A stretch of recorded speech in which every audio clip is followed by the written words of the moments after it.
नमस्कार मु वास्तुविद पवित्र महाणा। वास्तुशास्त्र अनुसार आपण घर करने समस्त मत रही वास्तुशास्त्र अनुसार मुझे भल घरटे करी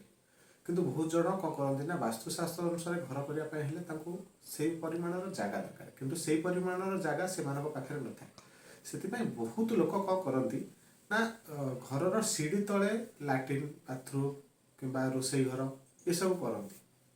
ये सब करवा वास्तुशास्त्र मत भूल जे सीढ़ी तले कौन प्रकार कार्य करने कथा नुहे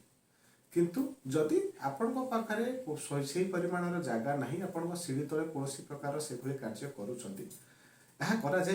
किंतु गोटे कौन कर से सीढ़ी तलटा जदि सीलिंग कराए सीढ़ी स्टेप टी को जमी से घरे कौन प्रकार दृश्य न होता जदि करेंगे तेरे ता तले कौन भी कार्य कर लैट्रिन कर बाथरूम कर किचेन कर किंतु सीलिंग करूँ देखिए यार वास्तुर उपचार मिले कौन भी दोष रहा भाव आप कम परिमाण जगह थे एमती भाव जब आप सीढ़ी तले कर सीलिंग करूँ यार निहत सुफल मिले रोचे। नमस्कार।